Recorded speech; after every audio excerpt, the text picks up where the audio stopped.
Ketika terkena masalah dan ujian, maka kita harus benar-benar mencamkan bahwa ujian dan pertolongan berjalan paralel. Ujian dan pertolongan berjalan bersamaan, bersama garis lurus.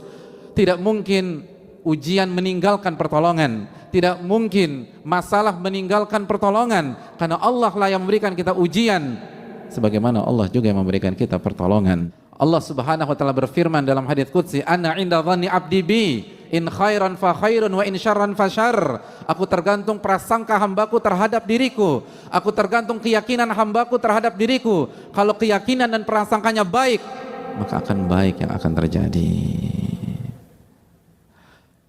Apabila kita yakin pertolongan itu akan datang, maka Allah akan datangkan pertolongan.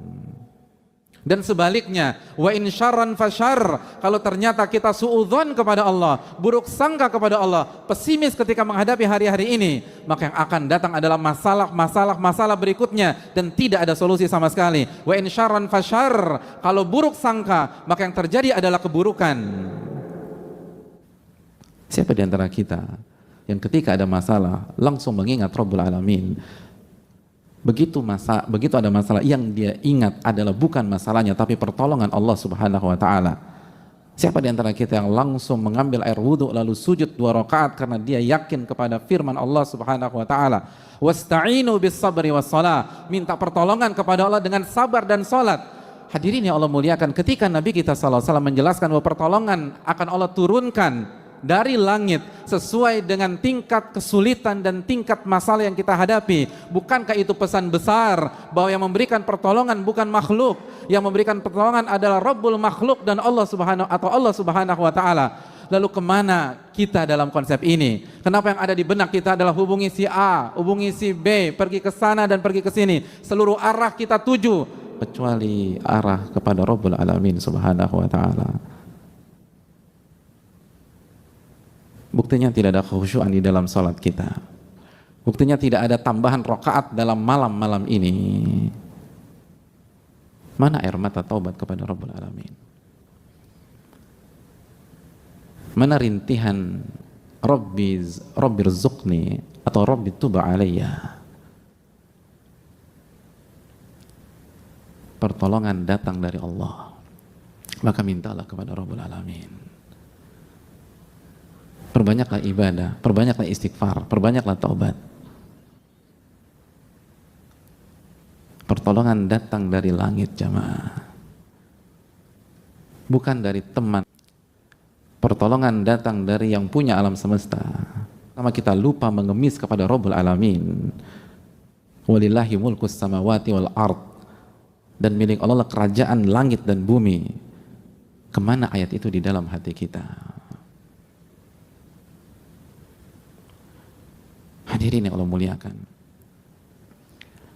hidup dan ujian tidak bisa dipisahkan. Allah Subhanahu wa taala berfirman dalam Al-Baqarah, "Am hasibatum an tadkhulul jannata wa lamma ya'tikum mathalul ladzina khalau min qablikum." Apakah kalian berpikir Anda akan masuk surga? Apakah kalian berpikir kalian akan masuk surga dan kalian belum mengalami ujian-ujian yang dialami oleh umat-umat sebelum kalian? Masathumul ba'sa wa dharra wa zulzilu. Mereka digoncang, mereka mendapatkan kesulitan, kesengsaraan, dan mereka digoncang-goncang, zulzilu. Mereka mengalami ujian seperti mengalami gempa bumi dalam kehidupan mereka. Zulzilu, digoncang di atas ke bawah, kanan kiri, digoncang-goncang oleh Allah.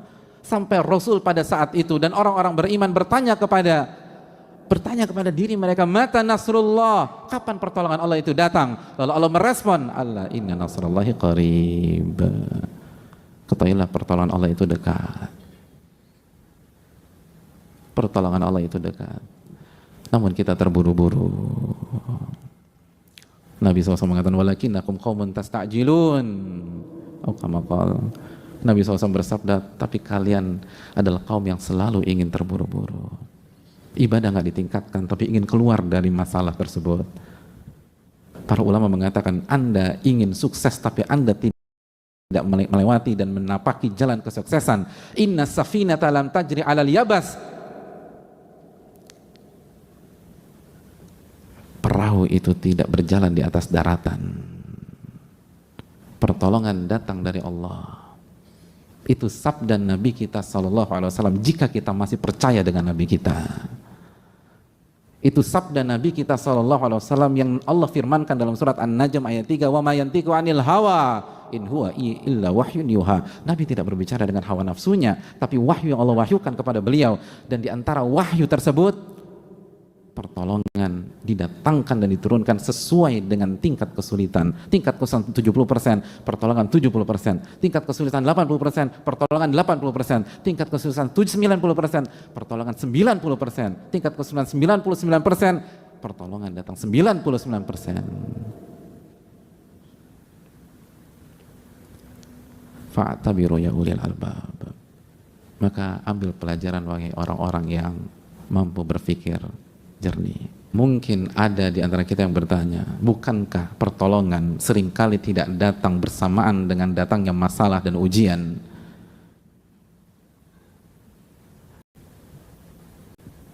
Dan itu yang saya alami sendiri. Ma'asyiral muslimin, Nabi SAW melanjutkan hadisnya dengan mengatakan, wa anna sabra ya'til abda ala qadril musibah. Dan kesabaran Allah datangkan kepada seorang hamba sesuai dengan beratnya musibah.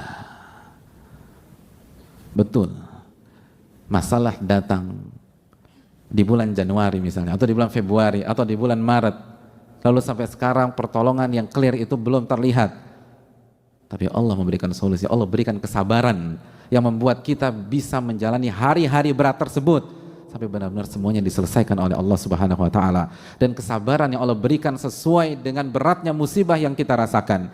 Kesabaran yang Allah berikan sesuai dengan rasa sakit yang kita rasakan. Kesabaran yang Allah berikan sesuai dengan kekuatan yang kita butuhkan. Wa anna sabara ya'til 'abda 'ala qadril musibah. Sabar akan didatangkan kepada hamba sesuai dengan beratnya musibah. Ini menunjukkan bahwa tidak ada alasan dan tidak ada pintu masuk untuk pesimistis. Tidak ada alasan dan tidak ada pintu masuk untuk lemah, untuk galau, untuk putus asa. Karena semua diberikan oleh Allah Subhanahu wa taala. Dan diberikan, bahasanya itu dikasih, datang dari langit. Maka tidak ada alasan untuk tidak pede dengan diri kita sendiri.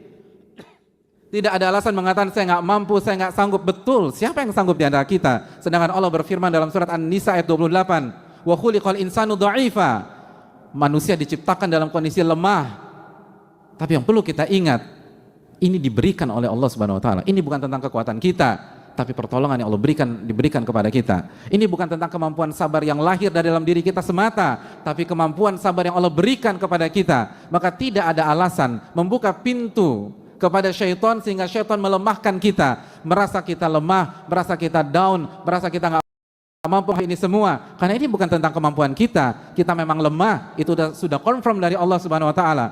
Tapi kita dikasih kekuatan untuk sabar dari Allah Subhanahu wa taala, dan Allah nggak mungkin bohong, Allah nggak mungkin keliru, Allah tidak mungkin mempermainkan kita. Alif lam mim, dzalikal kitabul la raiba fihi hudal lil muttaqin. Alif lam mim, kitab ini tidak ada keraguan sama sekali. Yang disampaikan adalah hak, tidak boleh diragukan dan tidak ada keraguan sama sekali. Sebagai petunjuk bagi orang-orang yang bertakwa. Dan Allah menyatakan demikian. Allah menyatakan demikian, bahwa kesabaran akan didatangkan sesuai dengan beratnya musibah. Artinya tidak ada alasan untuk pesimis seberat apapun masalah yang kita hadapi. Dan jangan pernah buka pintu kepada syaitan. Jangan pernah buka pintu kepada syaitan. Karena seluruh pesimisme itu datang dari syaitan. Allah berfirman tentang syaitan di dalam Al-Baqarah ayat 268. Asyaitanu ya'idukumul faqra wa ya'murukum bil fahsya. Syaitan selalu menjanjikan kalian kefakiran dan terus kefakiran. Lalu dia akan mengajak Anda melakukan kekejian. Semua pesimis, semua kelemahan, semua keputusasaan itu datang dari syaitan. Makanya ketika salah satu ulama terbaik dunia pada hari ini, Syekh Muhammad bin Muhammad Mukhtar Shinkiti, ditanya tentang masalah ini, beliau katakan seluruh pesimisme, seluruh rasa lemah, seluruh ketidakpercayaan diri, seluruh pertanyaan dalam diri kita, bisakah saya melampaui ini semua, bisakah saya menghadapi ini semua, itu dari syaitan, dari syaitan, dari syaitan. Separah apapun kondisi kita, walaupun itu gara-gara ulah kita, walaupun itu gara-gara dosa-dosa kita, karena bisa jadi kita mengatakan, tapi Pak Ustadz, ya saya terjatuh ke dalam jurang ini karena dosa-dosa saya sendiri, karena kesalahan fatal yang saya lakukan, karena maksiat. Betul, memang betul maksiat akan menjerumuskan kita, tapi apakah itu kartu mati? Tapi apakah itu membuat kita putus asa? Makanya jamaah sekalian, di dalam ayat di atas Al-Baqarah 268 ada kelanjutannya. Setelah Allah mengatakan syaitan membuat engkau merasa fakir terus dan menjanjikan kefakiran dan terus kefakiran, Allah lanjutkan, wallahu ya'idukum magfiratan minhu wa fadla, dan Allah menjanjikan ampunan darinya dan karunia darinya. Itu menunjukkan kalaupun kita dapat masalah karena kesalahan kita sendiri, jangan pernah putus asa, jangan pernah pesimis, karena Allah menawarkan ampunan buat kalian. Yang menawarkan pintu buntu atau jalan buntu hanya syaitan, hanya syaitan. Dan Rabb kita yang mengatakan hanya syaitan. Rabb kita menawarkan ampunan dan karunia. Maka jalan mana yang akan kita pilih? Mana ucapan mana yang kita percaya? Bisikan-bisikan mana yang kita ikuti? Oleh karena itu jamaah sekalian, fa inna ma'al usri yusra, inna ma'al usri yusra. Sesungguhnya bersama kesulitan ada kemudahan, bersama kesulitan ada kemudahan. Dan Allah juga katakan dalam surat Talaq, wa yaj'al ba'da usri yusra, wa yaj'alallahu ba'da usri yusra. Dan Allah jadikan setelah kesulitan kemudahan. Oleh karena itu, marilah kita meyakini sabda Nabi kita sallallahu alaihi wasallam dan tanamkan optimisme di dalam diri kita. Nabi SAW mengatakan, yu'jibunil fa'lu, aku sangat kagum dengan optimisme. Umat Rasul SAW adalah umat yang penuh rasa optimis karena nabinya senang dengan optimisme. Dan beratnya ujian, bukankah tanda cintanya Allah kepada kita? Bukankah cintanya Allah kepada kita ditunjukkan dengan Allah menguji kita? Innallaha idza ahabba qauman ibtalahum. Allah itu kalau cinta kepada seorang hamba atau sebuah kaum, Allah akan uji kaum dan hamba tersebut. Oleh karena itu, semangatlah, optimislah, dan kembalilah kepada Allah Subhanahu wa taala, karena pertolongan datang darinya, bukan dari makhluk. Dan hendaknya kita perbaiki sholat kita, puasa kita, zikir kita, doa-doa kita, dan jaga hubungan kita dengan Allah, dan katakan tidak pada maksiat walaupun kondisi memang tidak mudah dan cukup sulit, karena sekali lagi maksiat yang akan menghancurkan kebahagiaan kita di dunia dan di akhirat.